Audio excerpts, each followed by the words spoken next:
Irene for us was absolutely a game changer, and to see the level of engagement, our state police literally in the course of a few hours went from 350 to about 5,000 Twitter followers because the colonel of the state police was driving around. He had somebody with him who kept tweeting about what he was seeing. And I think that's great, that's positive, but the question is, where do we take it from here? The public expectations are enormous, and we did some polling on this back in 2010, and 4 out of 5 people think that we should be listening to them on social media, and we should be responding within an hour. I mean, they really have high expectations, and what worries us a bit is it replacing 911? There's the story that Facebook tells about the 2 little girls who fell down a storm drain, and they had their phones with them, but instead of calling 911 or their parents, they posted their status on Facebook. Yeah, I think part of the media's job is to distill all that information and know who the trusted sources are and keep their hands on the pulse of all the different information streams, and then communicate what the most credible information is. What I'm more concerned about is, how do you decide whether to act on a particular complaint? Because if you lag in responding to a complaint that you think is based on misinformation, and it turned out to be real, somebody could be dead. And if you do respond to misinformation, then you've deployed a very valuable resource someplace they shouldn't be deployed, when they should be someplace else. One of the things that we've done at the Capitol Weather Gang is we've developed a Weather Watchers program, and so we brought in several hundred people from around the community to get trained by the National Weather Service on becoming a trained storm spotter.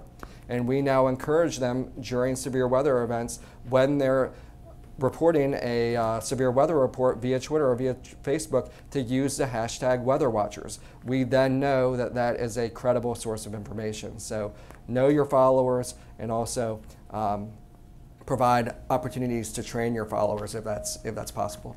Social media has usually been in the communications shop. You know, it's been the public affairs job. But now we're seeing the need for subject matter experts on a number of topics that people are tweeting us about. So, and we have disaster, we have our CPR courses, we have our blood operations, we have all this.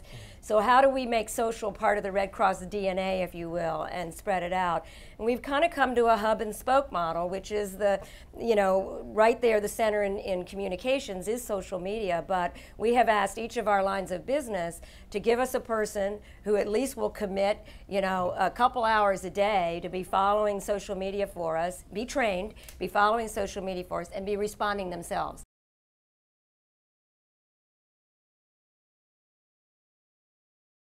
What we have found is people that come to the Navy, whether it's in a crisis or just on a day-to-day basis, they come to learn about their Navy. They want something that they wouldn't get anywhere else.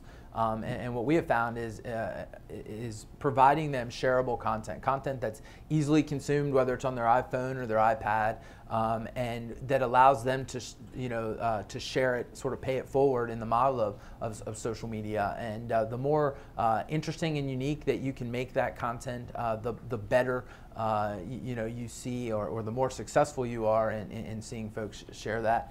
And for us, I mean, to take that point one step further, we found that has really been the key to being positioned when a crisis happens. If people get used to coming to the Navy to have that unique experience, to have that, where no one else can tell them about the Navy, when we need them to come to us to find out information, it's sort of second nature, and they do it by habit.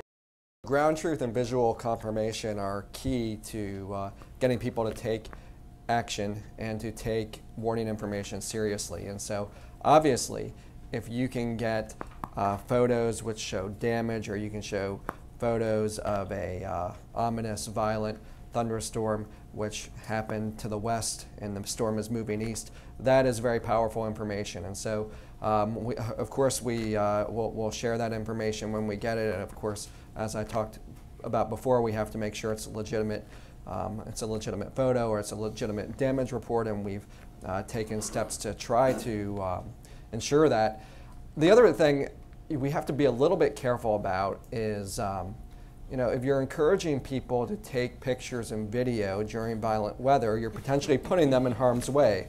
So you have to, it's a fine line, and of course you want to see the funnel cloud, you want to see the tornado, but you don't want to see somebody get hurt as a result of becoming a source of information for you. So Your number one priority is to tell people to seek shelter and to be safe and to take the appropriate actions. Our first indication that there was something wrong with USS Miami was there were folks in the area that shared photos. I mean, they knew that a big black smoke cloud coming out of the shipyard was not normal.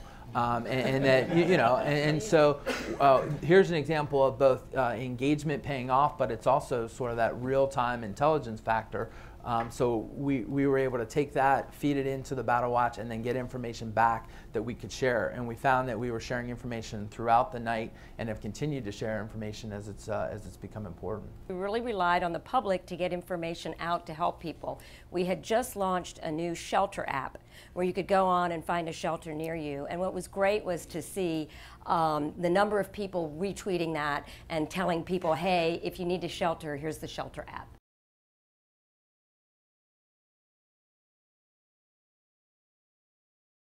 In a disaster, people were going to pick up their phone, their car keys, and, you know, probably their pet.